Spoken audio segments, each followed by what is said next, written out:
Hey, my treasures, it's time for the fourth guide for the Rattlegore Mercenaries event. The task in question is to complete the Cthulhu bound with all of your mercenaries alive.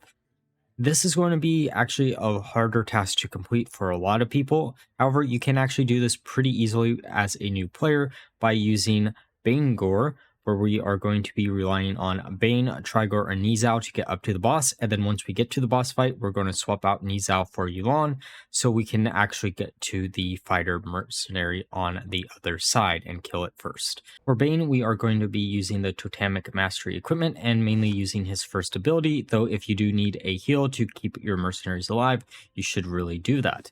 Trigore is the next mercenary on the team. We are using Razor Claw as its equipment and always going to be using Backflash as his ability.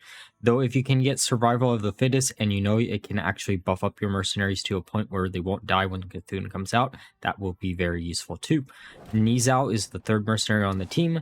We are using Helm as Nizao as his equipment and mainly using him for Headbutt, though Bullish Fortitude and Blessing of the Ox can come up in the boss fight if you choose to use him as the third mercenary instead of Yu'lon, but I really recommend using Yu'lon for the boss fight. For Yu'lon, we are going to be using Jade Fire Spear as her equipment to give our mercenaries an additional 5 HP every time we use a Jade Flame Buffet.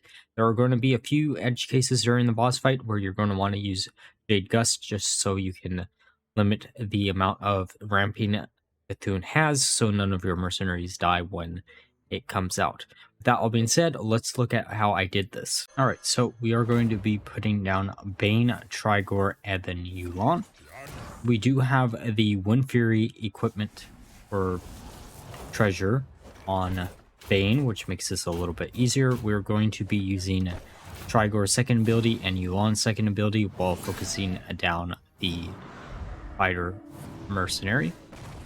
Then once we get that killed, we are going to be focusing on the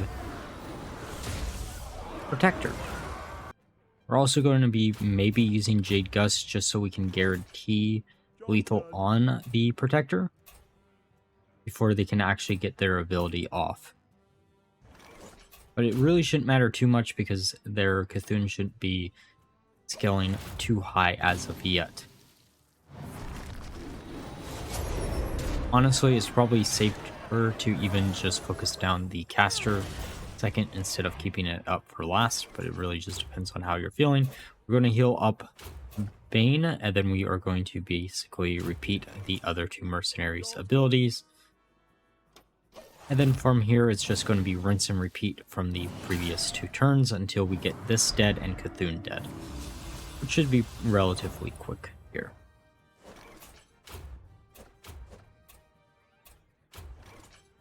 And even if we wanted to, we could speed this up by using Jade Gust instead of the additional HP, but I feel like this would be a lot safer in most cases.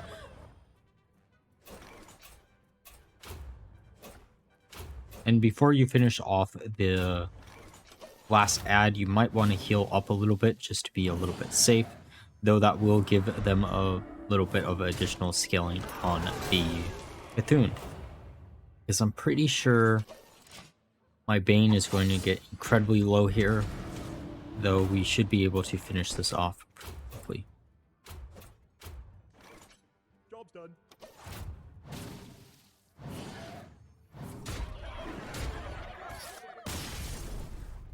Alright, I hope this guide was helpful for you, and if it was, please leave a like, comment, and subscribe, and until the next one, bye-bye.